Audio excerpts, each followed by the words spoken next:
I mentioned at the beginning of this presentation, the last things we're going to cover are new work models. What kinds of options are available out there that may not be traditional jobs? Recognizing that there's tremendous reorganization taking place in companies, new opportunities are popping up everywhere.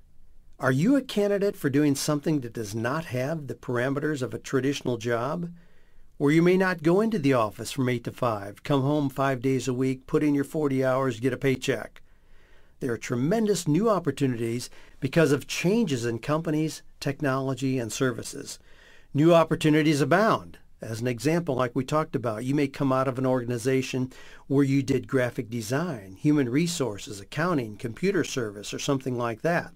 You may have the ability to do that for a number of companies and essentially be a freelance consultant or contract worker. The switch to freelance or consulting work is not a quantum leap for many of you. Companies are increasingly looking for ways to move people off their employee roles, but not to lose their valuable service. Thus, the opportunities for new structures and new compensation options are right under our noses. There are some things that you need to look at in terms of, do you have the skills to run your own business? Are you good at keeping track of administrative matters, keeping track of financial records? Are you good at sales and marketing? As you recognize where your skills are, you may need to complement what you're able to do by delegating some areas to someone else, or just by modifying the business so that it really does suit you well. Just as many people making proper choices in choosing traditional jobs, the mistake is also commonly made as people choose businesses. Several years ago, a client came into our office with the following horror story. This gentleman had been the chief financial officer of a mid-sized company. So he was used to a professional office, soft music, working in his own private office, analyzing profit and loss statements. When this company was sold to a larger competitor, all local employees were eliminated. This guy had a pretty fat retirement account, made some good investments, so he decided that he wanted to be in business for himself. First thing he heard about was a friend who had been very successful with a fast food franchise. So this gentleman decided he would do the same. After a waiting period and then a $430,000 investment, he was positioned in a brand new store in a great location. But 60 days later, he and his wife were in my office in tears. She was afraid he was going to have a nervous breakdown, and at the time I was afraid she might be right. Now the question is this: was that a bad business? No, it was a great business. A lot of franchise service support and typically very profitable. Was he a bad guy or a bad businessman? Certainly not. He was very competent and a very kind, gracious, generous person.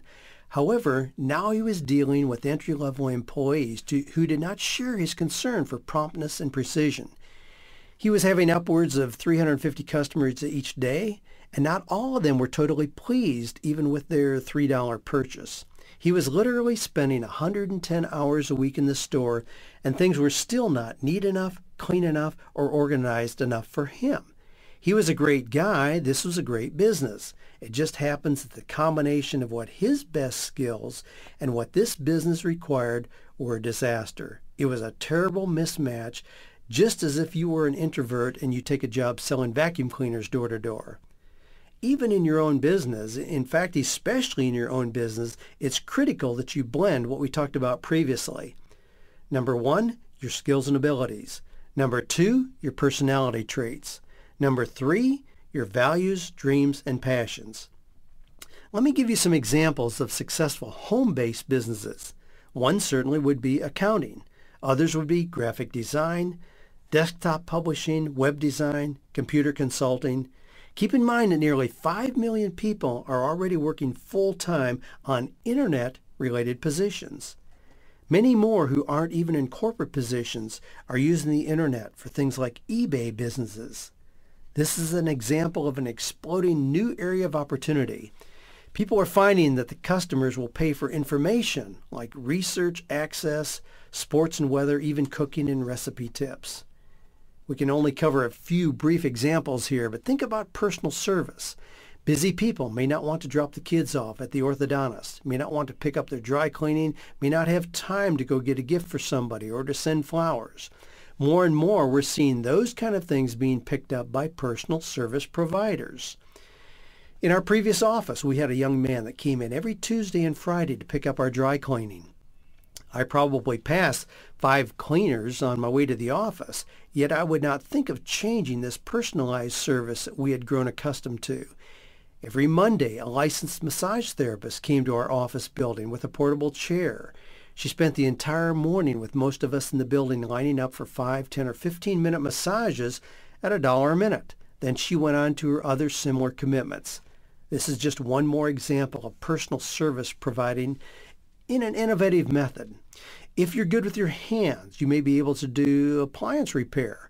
Gift baskets have been one of the hottest business opportunities in the last couple of years. Just a couple of weeks ago, after a seminar, I had a lady approach me and said that in the 3 weeks leading up to Christmas, she had done over $40,000 in gift baskets prepared for different kind of employee needs. $40,000 in 3 weeks' time working out of her home office. No office, no employees, preparing gift baskets.